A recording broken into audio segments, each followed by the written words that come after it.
Today's episode is brought to you by Shack Spindle Company. Shack Spindle Company has been manufacturing hand-weaving looms and spinning wheels in Boulder, Colorado since 1969. Shack products are beautifully crafted tools designed with the craftsperson in mind. Sign up for their monthly newsletter at shackspindle.com for free patterns, product updates, and Shacked news. Thank you so much, Shack Spindle Company. And now, here's the show.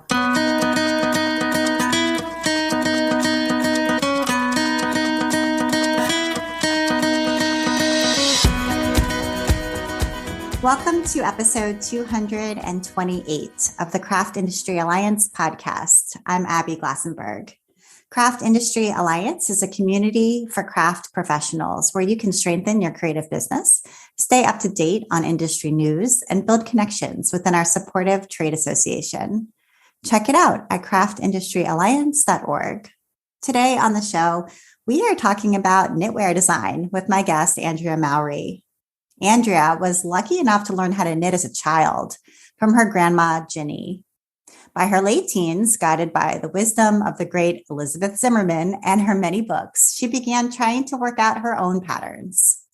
After leaving her life as a pastry chef to start a family with her husband, her hands found the necessary freedom to begin creating with fiber instead of flour. She focuses on designing knits to fit the modern wardrobe, fun to knit and easy to wear, with clear directions for every level of knitter. She believes in enjoying every stitch and wearing at least one hand knit every day. Andrea has a great love for indulging in new techniques and skills and then sharing them with other knitters through her patterns and her workshops. Her goal is to leave knitters feeling empowered and inspired and wrapped up in their own beautiful knits.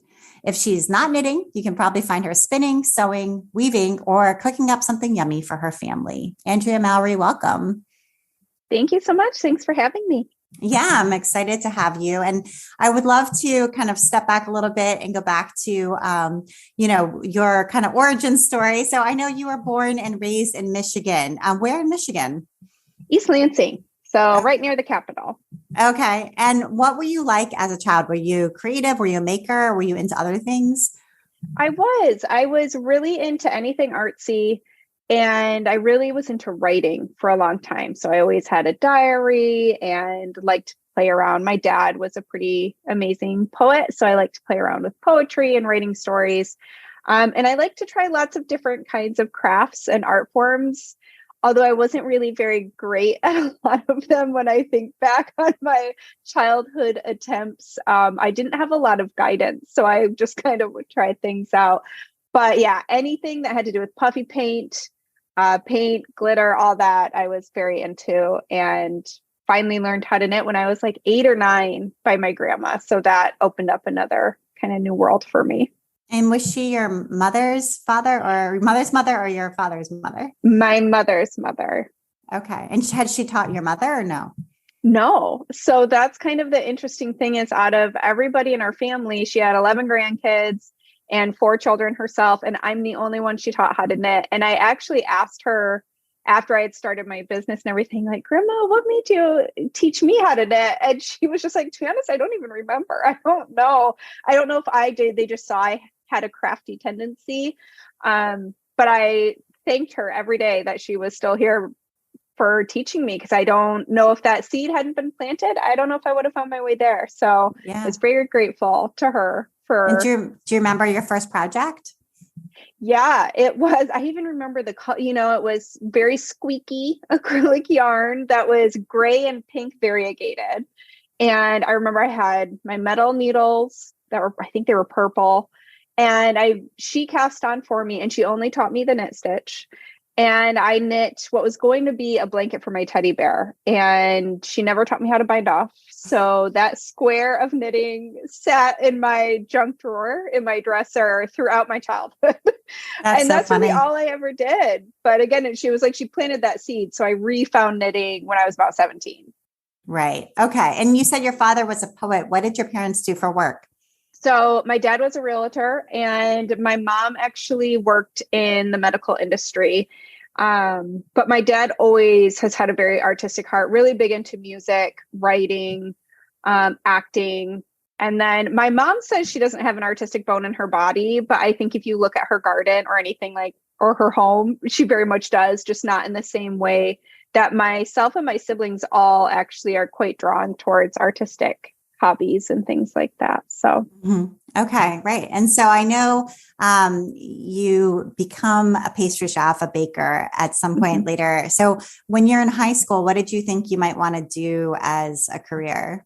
yeah, I wanted to be a ceramicist or a writer.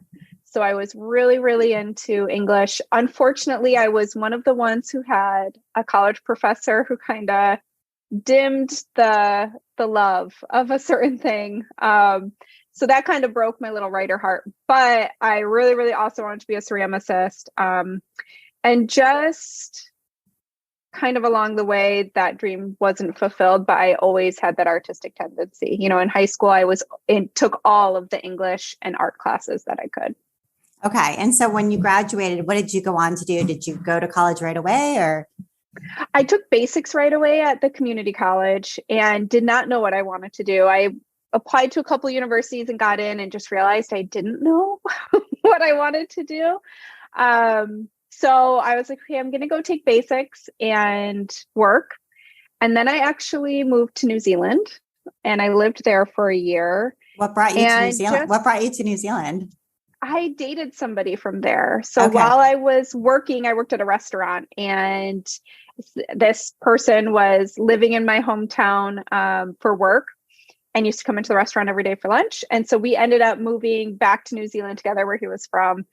And I lived there for a year and I actually didn't work a ton while I was living there as we were going through different residency processes and everything. And so that's actually when I had the time to kind of really dive back into knitting. And then I started blogging and this was pre-Ravelry. So there wasn't a ton of knitting resources out there. So I had my collection of Elizabeth Zimmerman books and a couple others. And so I kind of had to make up what, if I wanted something that wasn't in those books, I kind of had to riff on the patterns and stuff. So that's actually where I really started getting back into knitting. But I lived there for about a year and I moved home and just kind of was like, what am I going to do with my life? And what's funny is I ended up moving to Austin, Texas, where my best friend was living, and I had to get a job. And I went and I applied at a little tea shop, and they ended up being too far away, but they helped me get another job. And they said the reason they wanted to help me is because on my resume, I said I was a knitter. And they were like, we just love that you included that in your list of talents.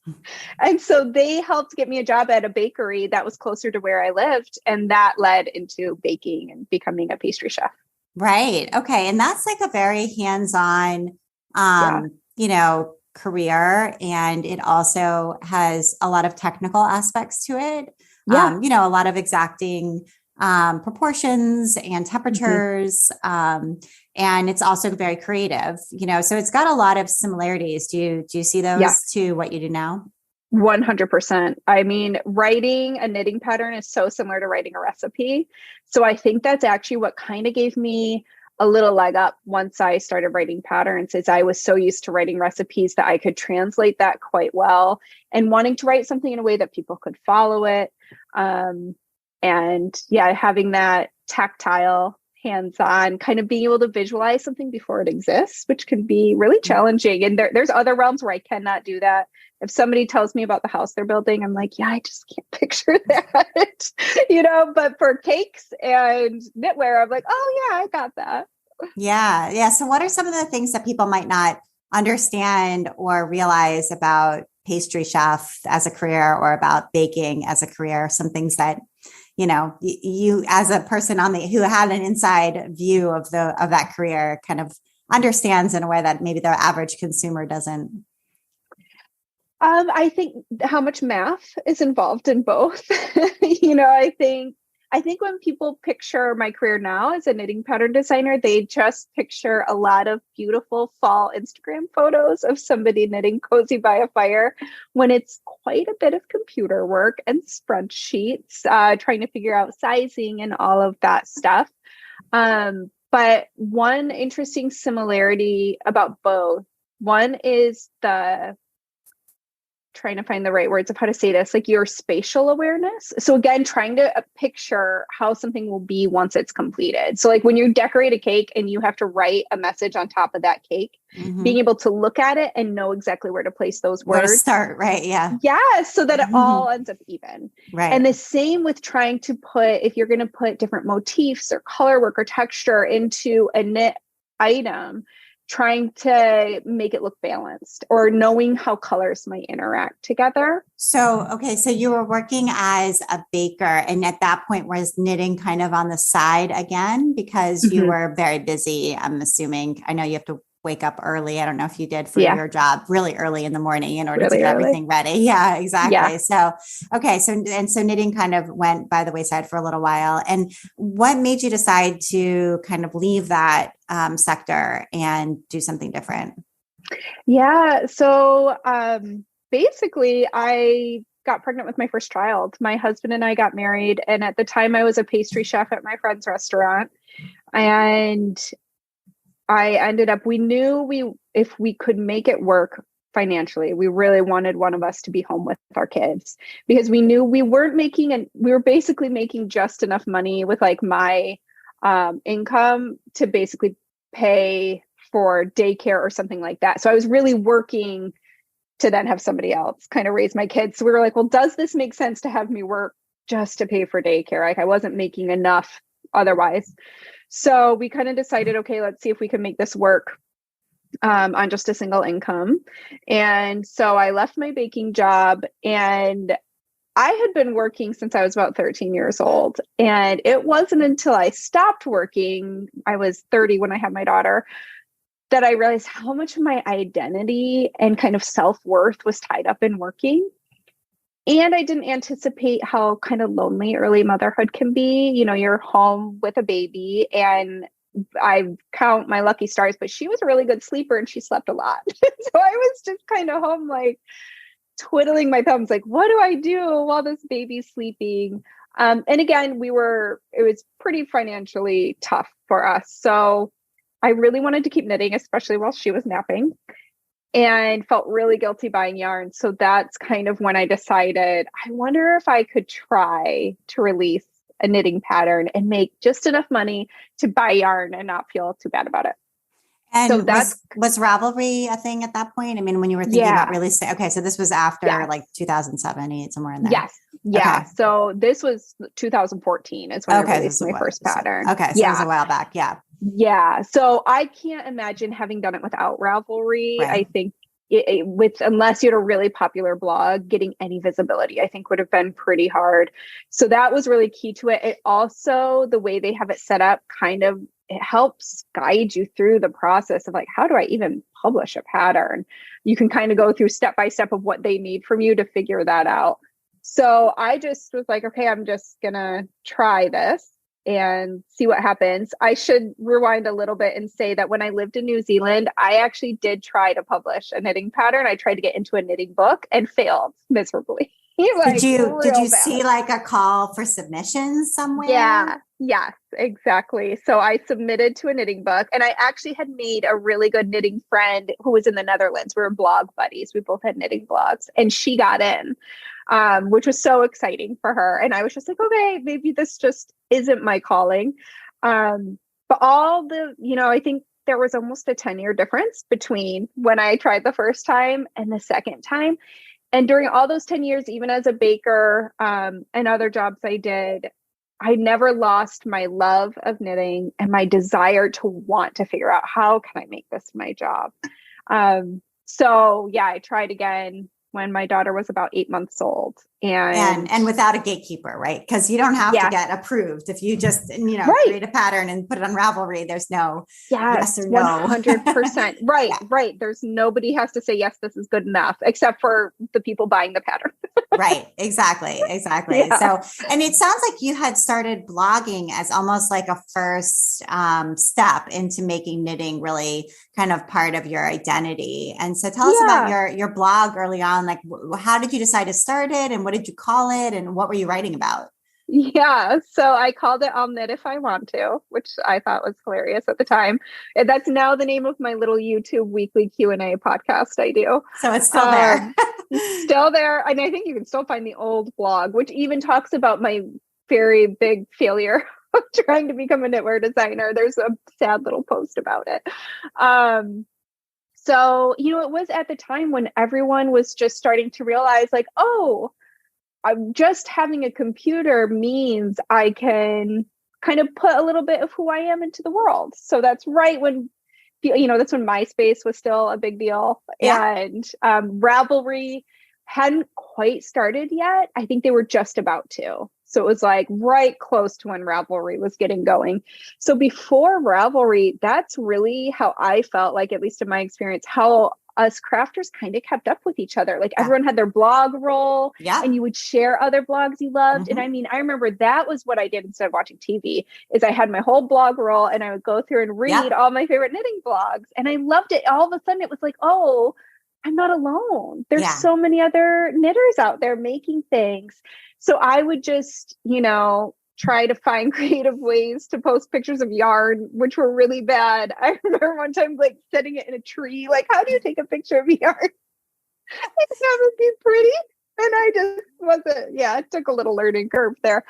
But so I would post silly stories. Again, I think the writer in me came out a little bit.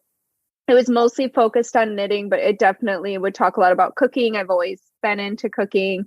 There's even a blog post about how much I used to hate running, just silly things. Yeah, absolutely. And it's also, I mean, in my experience, having started a craft blog in 2005, so back in those early days, it was also a very good way to learn. I think like you, I had this desire to learn to sew, but never guidance or really time to do it, home with a baby. And with a blog, it was almost like, oh, wait, now there are people like me who love this and I can learn from them. Like I can ask a question, or I can read their post, or I can find out how to buy the book that they're recommending or whatever it might be and get feedback and actually like learn how to do this. Yes, 100%. That connection. I remember I was even trying to knit something that I was struggling with, and another person in that blog role had made it, and I reached out to them. Everyone was very generous with sharing information and helping each other and cheering each other on. I mean, again, I made a very good friend who lived in a different country. We sent each other little craft boxes. So like she sent me yarn from the Netherlands. I sent it from New Zealand. It was so fun. I actually kind of miss those good old blog days. I know. Maybe they'll come back. You never know. But no, that was a special time. Absolutely. Okay. So when you did finally, self-publish a pattern a decade later and feeling a little bit more confident with more information and a little bit of a community developing, what was that first pattern and maybe the second one, and how did they do? Yeah. So the first one was, I always mix up which is the first and the second, but I think my first one was a pair of mittens. And they were just basic pair of mittens that had a colorwork motif. And I remember I actually did a naming contest for them on Instagram. And I said, if anyone helps me name these, I'll send you the pattern for free, which then became quite a good marketing tactic that I didn't even realize. I continued to do that. Sometimes we still do it. So that was a fun way to kind of get excitement for a new pattern coming out. And naming patterns I find very challenging. So it's kind of nice to have somebody else do that part for you. And I don't think I sold a ton, but I think I sold a couple, and I was like, wow, like some people want this. And then I designed a hat for my father-in-law for Christmas. And I remember he's really sensitive to wool. So I picked out a yarn that was a wool alpaca blend because I thought, well, the alpaca will be softer for him. And I still saw that pattern all the time. So it did. And again, it wasn't a ton, but I was like, oh my gosh, people are buying these patterns. So it was enough definitely to feel like I could go buy a couple skeins of yarn and keep trying. Take a minute now to talk with our sponsor, Shack Spindle Company. My name is Sienna Bosch, and I am the content developer and education specialist at Shack Spindle Company. So I do a lot of the things with our online textile school. So that's kind of the main part of my job. Great. And tell me a little bit about the textile school. So we offer a lot of different variety of classes. We have online classes as well as live online classes and in-person classes. So we kind of have a broad variety, and we do a lot of different things for different types of learners. So what we really like to focus on is allowing for success of the students that take our classes. With each class, with each of our online classes specifically, we have video content that is pre-recorded, and then we have written instructions and as well as diagrams to really help students succeed in whatever they are interested in learning. So we have a variety of different classes in a lot of different textile art programs. So we're just about to release a macrame class. So that's one of our big ones coming up, a beginning macrame. We also have a beginning spinning class. Some of our other recent things are learning to do pickup on rigid heddle looms. We also have inlay on floor looms. We have kind of a really broad variety of different textile projects.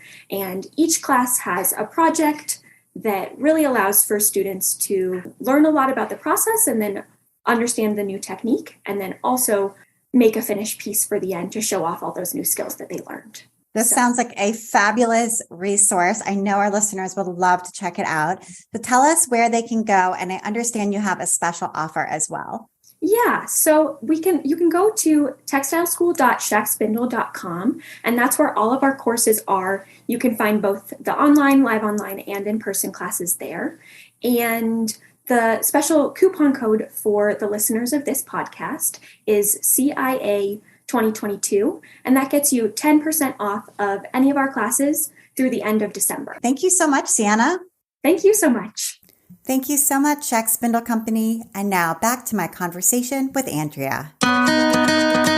Right, exactly. And so I know you were saying you wanted to have kind of a one income family and have the other spouse take care of your children so that you didn't have to just work for daycare. And I think that's pretty relatable to a lot of people. And so and you do have that now. So I just wonder how you got there, because I think there's a lot of people who would say, well, I would love to do that, but what is the road to having two patterns on Ravelry to actually being able to support a family with just knitting? That seems like such a huge task. Leap. Yeah. I mean, I never thought it was something that would be possible. I do think a couple things that seem to line up well for me is, when I set goals for myself. And I began with, okay, I'm always going to have one of my own designs on my needles. And at the time, I definitely thought I'll still keep knitting like I always have, but I'll just have one be my own pattern.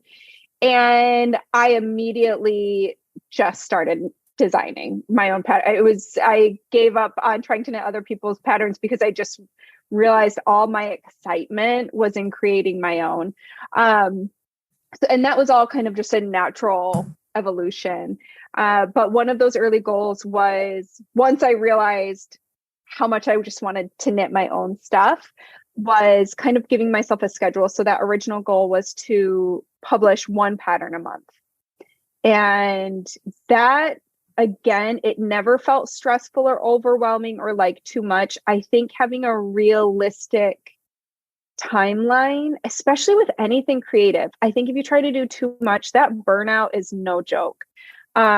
So when I say one pattern a month, if I was talking to somebody else trying to become a knitwear designer, I would definitely give the advice that number should be what really truly works for you. And that might be 6 patterns a year. That might be 3, that might be 24. You might be able to do a lot more. But that seemed to be really it always kept my forward momentum going with my own excitement around publishing those patterns. And it just seemed to give me a consistency that I think people who were then starting to get into my patterns, I think consistency is key, even with like posting on social media, the newsletter, as I learned from you, is that consistency seems to be a big part of it too. So I think no matter what kind of schedule you set for yourself, trying to remain consistent with that, because I think customers like to rely on that. And, you had to become your own boss, because you said you've been working at various jobs since you were a young teenager, and a lot of your identity and social time was sort of wrapped up in work. Well, when you're home being a knitwear designer on the computer, it's not the same thing. And so Yeah. it sounds to me like those rules sort of set up a structure a little bit more similar to maybe what a boss would set for an employee, which is to say, you need to be here at this time. You need to accomplish these tasks by this date. And, you know, there's probably some flexibility within there, but really that's the way this job is going to work. And so setting that up for yourself and then sticking to it is a whole nother ball game. Mm-hmm.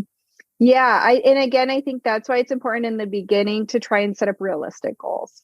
You know, like I never had to struggle to do that one pattern a month. It felt really, really natural and it didn't overwhelm me, especially as I had within the first 3 years of having my business, I had 2 kids. So, and I was still the stay at home at that time. So I had a 2-year-old and an infant and I was running my business.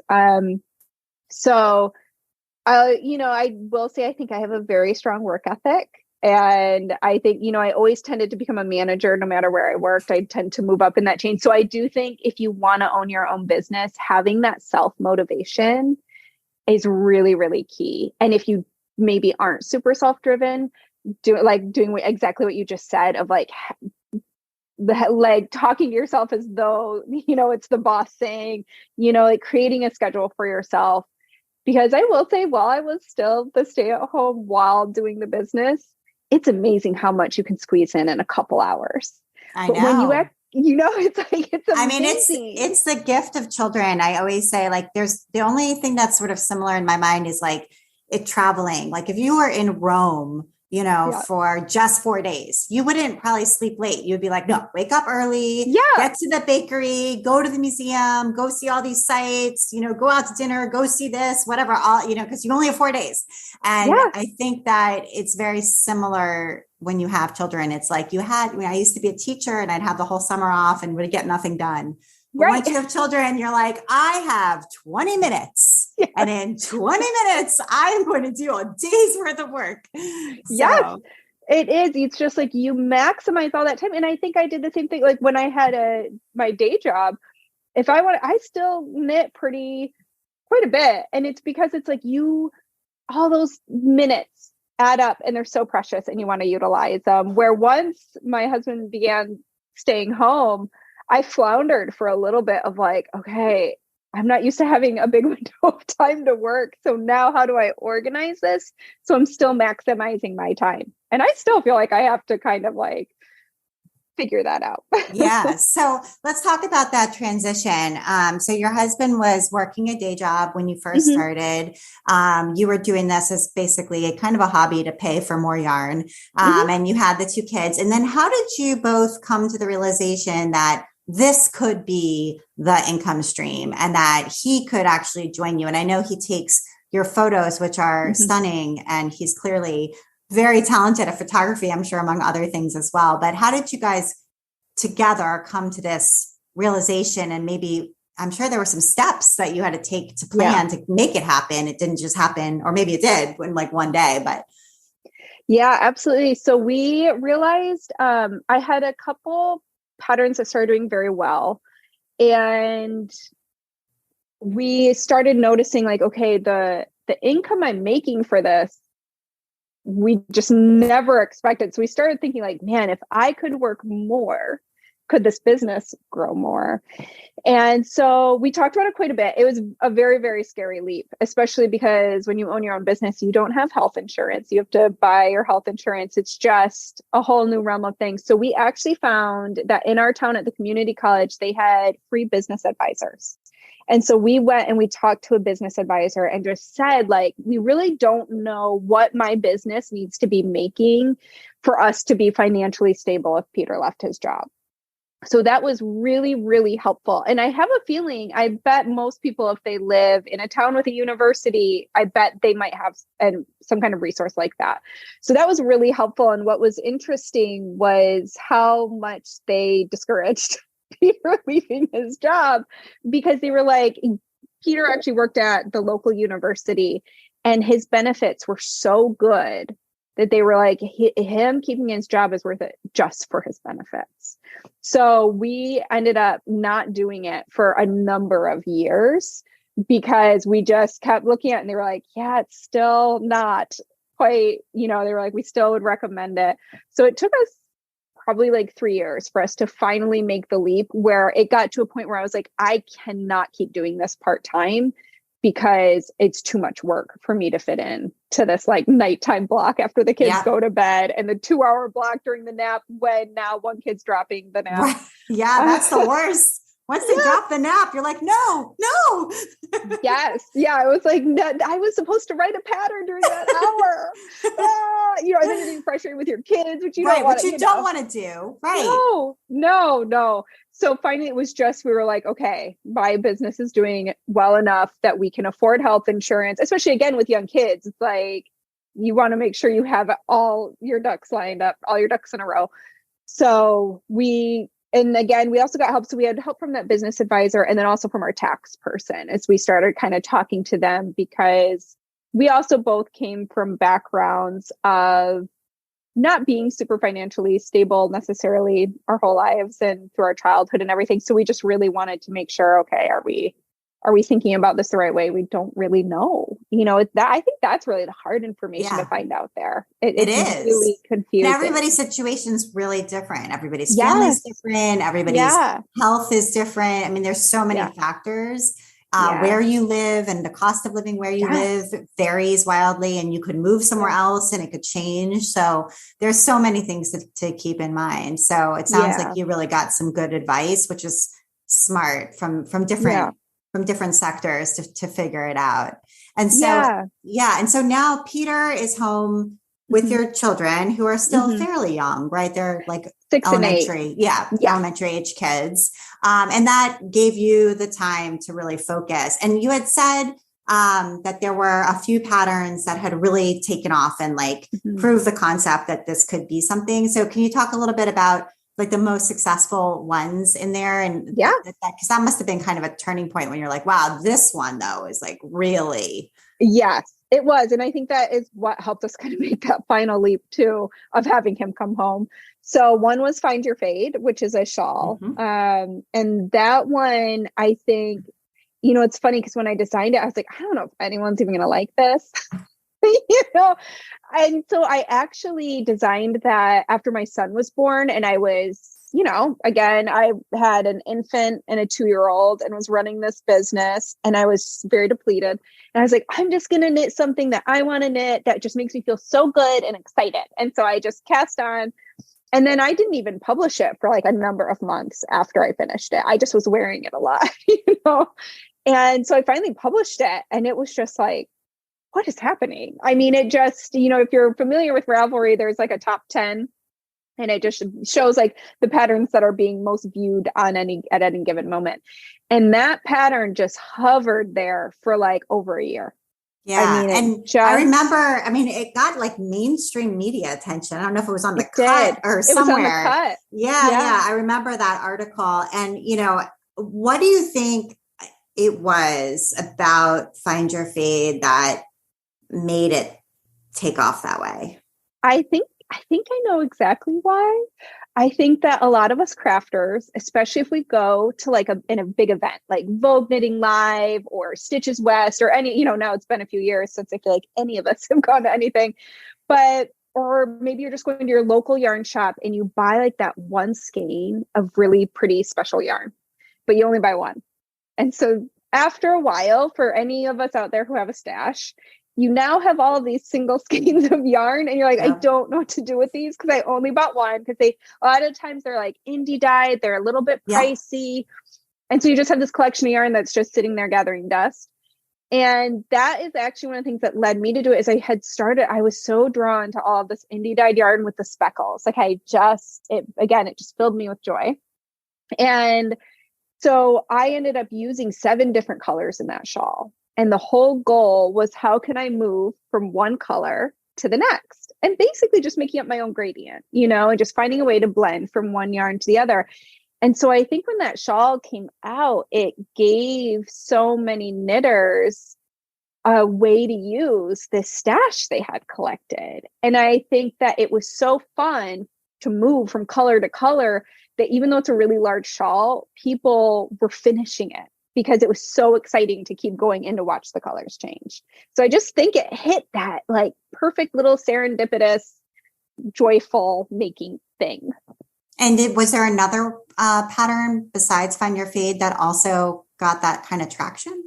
Yeah, there's been a couple more, but the next one that I actually released, I think just a couple months after Find Your Fade, I was really nervous because I was like, oh, this is just a gray sweater. And I don't know if anyone, Find Your Fade did so well. Like, oh, I don't know if anyone's going to be interested in this just gray sweater. And that's the Weekender. And it's a boxy style drop shoulder sweater. I call it my fancy sweatshirt because you could absolutely wear it to your day job, but it's very comfortable.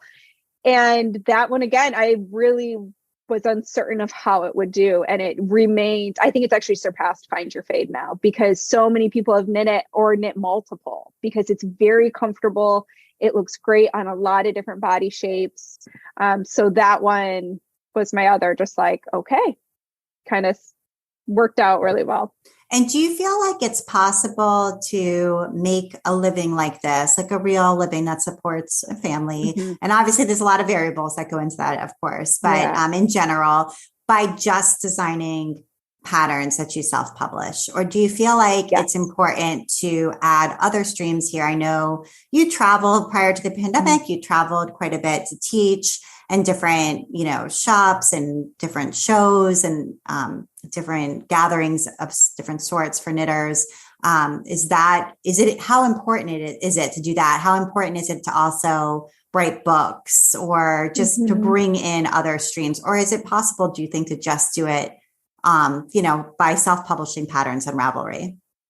I think that's such a great question. I have thought a lot about that because, again, I often think about what was this perfect storm that created the success that I've been able to support my family this way? I mean, my extended family still can't believe it. They're like, you knit? This works? You do what now? Yeah, they just are like, what?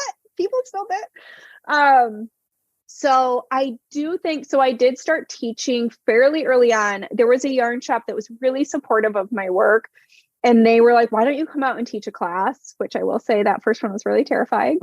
So that I just kind of started doing it. There wasn't a ton of forethought on, should I also diversify and do these other things?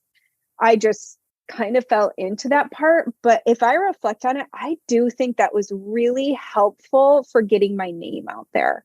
So getting that exposure, which I think is the hardest thing of any artistic job, is getting exposure, especially now that Instagram's gotten a lot trickier with algorithms. I think so many of us in the arts industries used Instagram as a great way to market our work.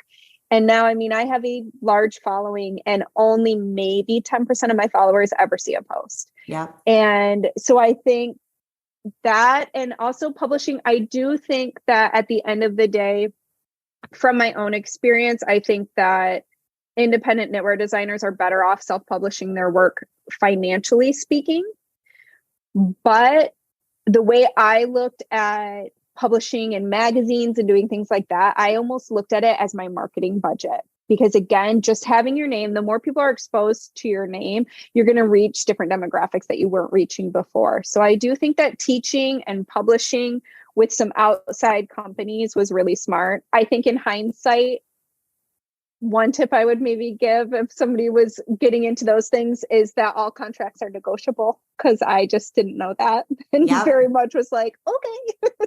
Absolutely. There's a couple things that, related to that. One is, besides getting your name out there, or maybe this helps to get your name out there, is that publishing and teaching give you some legitimacy, which is to say these other established names, whether they're magazines, books, venues, have trusted in me, have hired me, have paid me to create for them, which means that they've vetted me in some way. And therefore you don't need to vet me as well, because if they hired her or whatever, gave her a contract, then they must see something. And so she must be legit. 100%. So that's, a key piece of it is just the lending their name to your your business, and vice versa now too, of course. But so that's one piece of it. And all contracts are negotiable. I wholeheartedly agree. And I think that when you're first starting out, it's very easy to fall into this feeling of being flattered that you were even asked. Mm-hmm. And also the fear that you'll lose it if you push back. Yeah. And those two feelings can sometimes overwhelm the, ability to actually read the contract carefully and come back with, because the person or the company issuing the contract, it is made to protect them. That's what the contract is. It is to protect them. And what about you? You're equally as important in that equation. You're the talent. Right. Their thing wouldn't exist without the talent of others. Correct. And so, and which just reminds me as well, I think trying to value your work from the beginning, that's something I see a lot of is a lot of freebies or constant sales on things.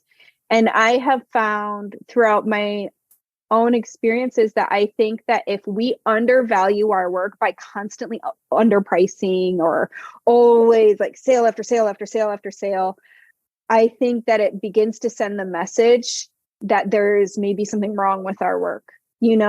People do find, I think believing that you have value and that the work you're creating has value, which sometimes for a lot of us who are trying to make it in like a craft industry, where sometimes people give us the feeling that we're not valued in that way. And so I think believing that you have value and charging appropriately helps other people believe in your value, if that makes sense. So I think even when you're brand new, that doesn't mean if you've gone through the steps to write a really great pattern, trusting that you should charge what it's worth. Just because it's new doesn't mean that you shouldn't charge what somebody who's been doing it longer has been charging. And how did you build community? I know that you do knit-alongs, you have the sort of Rhinebeck sweater thing going on. Can you talk a little bit about just building community around your brand and the ways that you've done that and the impact that that's had? Yeah, that's a really interesting question because I don't know that I ever did any of it super consciously. I felt like I've fallen into things. I am very, very shy and very introverted. So the community building aspect can sometimes be tricky for me because my tendency is to want to just, that's why I was a great baker. I loved those 4 a.m. shifts where it was just quiet and I was on my own. But at the same time, I did find such excitement in connecting with people who are passionate about the same things I was passionate about. So Instagram, again, was really helpful because I think that as crafters, we love looking at pictures of people's crafts. So I think that was a great place to start getting to know people. I also participate, I was in the knitting community for a long time before I began designing. So I had started making friends during other people's knit-alongs where we would end up chatting during their knit-along, and then we became Instagram friends, and then we became real life friends. And so I think that that was already kind of there for me. I think Ravelry was really helpful in building that community. But yeah, I think knit-alongs are a great way to do it because it's really exciting. The Rhinebeck sweater, that's one of those ones that just kind of happened. So my friends who I do that with is Magpie Fibers and Spin Cycle Yarns.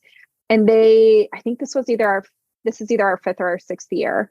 So about 5 years ago, they both happened to be releasing a new yarn at the same time. And both had been like, hey, do you want to do a design? And I, again, busy mom, trying to do all the things. It's like, how about I do a design with both yarns? And then I think we were all just chatting. And it was that time of year that we were like, what if we released it as a Rhinebeck sweater? And so we just did it. We had no idea if it would do well or if anybody would join. And we did that little meetup. And it was just so fun that during Rhinebeck of that year, we were like, should we do this again?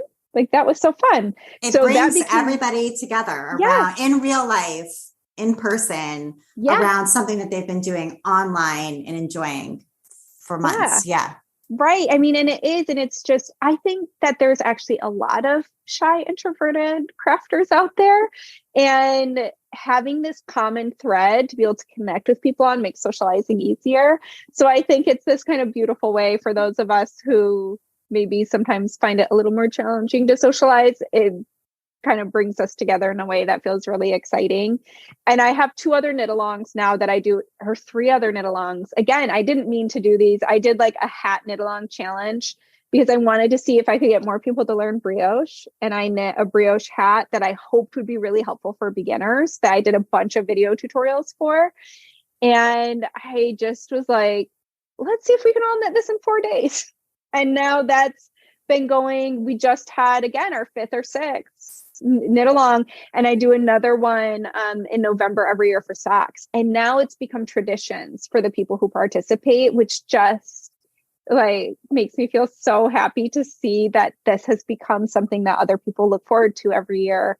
And it's a really special way to get together. And even those of us who never meet in person, it's virtual, how nice it is to still feel like you've got the people you know and you come do this thing together every year. And how important, I mean, photography, I think, is incredibly important. And your husband, Peter, takes these photos and you're the model most of the time, not always. I mean, there's times when you have other models, but you're often the model. Usually. Talk a little bit about how that works, like in real life. You know, you have your 2 children who are in early elementary school. You have this new design. It's time to be photographed. And, you know, what was his learning curve like to get this, you know, because photographing knitwear, it's a certain type of skill. Yeah. You need to be able to show certain aspects of the piece and things like that. Absolutely. So he is one of those and he comes from a family of everyone's just magically so artistic in all the ways. So he was very good with the camera long before my business started. But so, I mean, my first few patterns, those are cell phone pictures where I was in my backyard. I was like, can you take a picture of me quick? But throughout the years, you know, I think within the first year we bought like a nice camera. And he's just definitely got an eye for it. I do often have to be like, stitch definition. The sky's pretty, but we need stitch definition. But I think that was actually part of the success as well, is that he was so good at capturing the feeling we want to feel in knitwear, you know, like the cozy aspect and really just beautiful photography. So I think that was really helpful early on. And you live in Maine. We live in Maine, yeah. Which has a lot of that sort of cozy, autumnal and wintry feeling to it.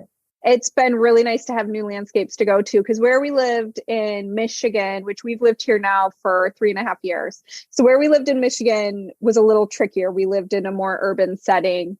And with kids, so I am usually the model in all the photos, basically, because we usually have about 15 minutes for a photo shoot. Right. That's what I'm figuring. I'm like, she's like out on her porch and she's just like, go, like take a picture. That is 100% what it is. Sometimes we do funny behind the scenes shots because it's just chaos. You know, like in these, I always look like I'm looking out at the horizon and it looks serene. And it's like really in the background, I've got kids going crazy and trying to like give them a snack. So they'll just sit there for a minute. I mean, one of our photo shoots last fall, my son, we were on the beach and he had gone into where the sand was a little sinky. And so there's a picture of him like, oh, in the back. Child sinks in sand while parents do darn photo shoot. And then my daughter running over and holding on to him. And I mean, we were just like, oh, if people only knew that we literally take seriously 15 to 20 minutes per photo shoot and take pictures as fast as we can while simultaneously chasing our children. Yeah. I mean, good to know. Exactly. Let's talk a little bit about your newsletter. So you had said, you know, Instagram, you have a large following on Instagram. You use Instagram or did for a long time to market your business. And then it's now much less effective than it once was. And you sent out a beautiful newsletter, which I've subscribed to for years and always love. And I wonder if you can talk a little bit about sort of what you put in it or how you think about your newsletter. Yeah. So I took your newsletter class, which I highly recommend and have told everyone I know about it, like from my family members who have nothing to do with the craft industry to all of my industry friends. I basically had a good friend, Andrea who took your class. And during one time when we were teaching, she sold us on the need for a newsletter. And I was very hesitant, honestly, just because I was like, I don't have time. Right. I can't add another thing. And at that time, Instagram was working pretty well as my marketing.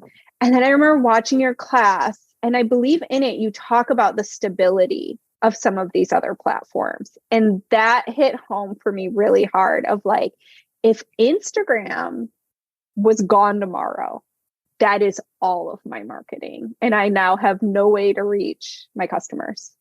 And so in my newsletter, I basically very much take your advice. I try to write them as a personal email to each person. And what I found pretty quickly was what a wonderful way it was to stay in touch with customers. I love your tips to do the PS, the postscript, and to ask a question. And it's just so heartwarming to be able to engage with other knitters in this way. And I've heard personal stories from them now. I mean, it's just been really beautiful. I also end everyone again with your tip of doing the thought you might like section. And I have had subscribers who say like, I continue to subscribe to your newsletter just for that. I love Absolutely. it so much. I agree with them because I don't actually knit. And so I don't actually need any of the other content that's in this newsletter. But there's always 3 links at the bottom. And I'm just like, it's like Pavlov. I'm just like, I will open this because I know there's 3 links at the bottom and I need to make a podcast. So it's like been trained. Like I see it and I'm like, click, got to open it, so that's super effective. It's so fun. I mean, it's such a nice way to also share things outside of knitting, like I love to share cookbooks or recipes and things like that. And again, I'll say for anybody who is really listening because they're trying to figure out their own business stuff, I decided to do some experiments a couple years ago where I started doing different discount codes for my subscribers and then for my like Instagram followers, because I was just curious, like how effective is this? And I realized over this course of a year, probably 95% of my sales came from my newsletter. Absolutely. I mean, you're like the code on Instagram barely touched it. Absolutely. If you want to make money, you send out a newsletter and you will make money. That's just the way it is. It's like, I mean, it feels kind of harsh to say that. And yet it really is true. I mean, so I think it's one of the best things. I was actually just talking to my best friend this morning. I was like, I think one of the best things I did was getting ahead of the game with the newsletter before Instagram started changing all these algorithms.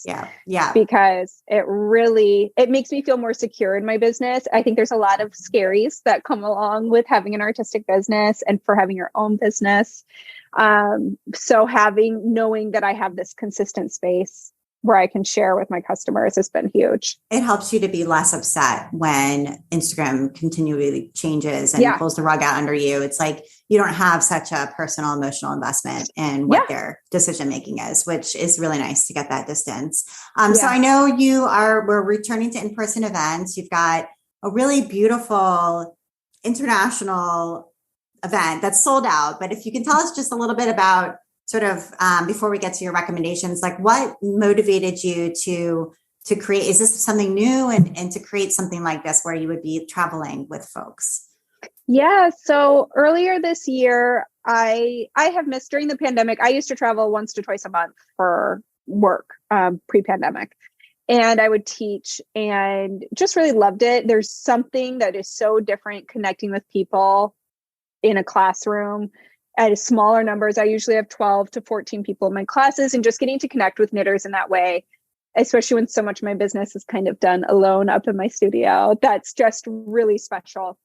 So I decided earlier this year, I was like, okay, I think I'm going to try to start scheduling some teaching. I feel like we're stable enough where I can hopefully not have to cancel my travel. And so I had 2 really good friends who actually came up with the idea for the retreat. And it's in Tulum, Mexico. And they were like, we want to have what would be our ideal vacation, which is going to this really, really lovely spot in Tulum with yoga and sound baths and knitting. So that is the one that I am doing in April, I believe. And that one did sell out pretty quickly. There might be a wait list. But I am hoping I have a few more that are booked through June of next year. So those will kind of slowly start to come out, and I'll be going to different places around the US and just starting to teach again. So I'm hoping that will be able to continue. Can I ask about your tattoos? You have a lot of Oh, beautiful yeah. tattoos on Thank your you. hands. I know on the top part of your chest as well. Yeah. And I've always wondered about them and what you like about having tattoos. Yeah, I think it goes right back to being very shy and introverted. I was very socially anxious, especially as a teenager. And when I started getting tattoos, I realized it was a way that I could start to tell people about myself without ever having to open my mouth. And so with every tattoo I get, I feel a little bit more like me. So it's just been like coming into my own. So my hands, which you've seen me waving around this whole time, they're both human hearts. So one's made out of leaves and branches, and the other is made out of knits and pearl stitches. And then my knuckles are actually the seasons in plant form. So there's like a daisy and a tree and fall leaves and a pine cone and all different kinds of stuff. That's cool. I've never heard tattoos. I'm also very shy and introverted, and I don't have any tattoos, but I've never heard tattoos described that way. So thank you for that. Yeah, interesting. And I would love to get to your recommendations. You have a couple of things that you're enjoying right now, and one of them is spinning and weaving classes on the School of Sweet Georgia. And so tell us a little bit about what you like about those. So I started taking those. It might have even been during early pandemic when we were home a lot more. I had learned to spin right after moving to Maine. I'd actually learned how to spin years and years ago, but I didn't really take off with it. So I have a friend here who owns a shop, and she had a spinning class. And I was like, I have no time for another hobby, but I'm just going to go learn and it'll be fun. And of course, by the end of it, I was like, now I need a spinning wheel. And it has been such a beautiful, like, meditative practice. And so I don't even know how I found School of Sweet Georgia, but I started taking their spinning classes and they really propelled me forward. It was so helpful. And it got me so excited about the yarn I was spinning. And I just this summer learned how to weave, which is a whole nother thing. I mean, weaving, I don't even understand how somebody figured it out. It's amazing. There's so much to learn. And it's one of those things that I need to kind of see visually. So I love that they have weaving classes too. So whenever, that's what I do instead of watching like Netflix, I watch crafting classes. Yeah, we've had Felicia on the podcast if people want to hear more about that. And you also like the wraps per inch tool from Katrinkles, and Katie's one of our members too. Oh, yay. Yeah, that little tool has become the main one I find helpful while spinning. I just keep it hanging on my wheel and I use it to check my thickness of my singles so that I'm staying consistent. And it has been a game changer for me. So I love that. I love all of her mini tools are amazing. They're amazing. But, I agree. Yeah. And then finally, we know you love to cook. You wanted to recommend Healthy in a Hurry cookbook by Danielle Walker. Is this one gluten-free? It is. It's gluten-free and grain-free. So I have Hashimoto's and I'm also celiac. And I have found, again, through my newsletter, that there are a lot of us out there with autoimmune disorders trying to deal with different health issues. And so I had to pretty drastically change my diet. And her cookbooks have been my go-to. And this is her newest one. And I think it's my favorite one yet. Everything we made has been a big hit. So.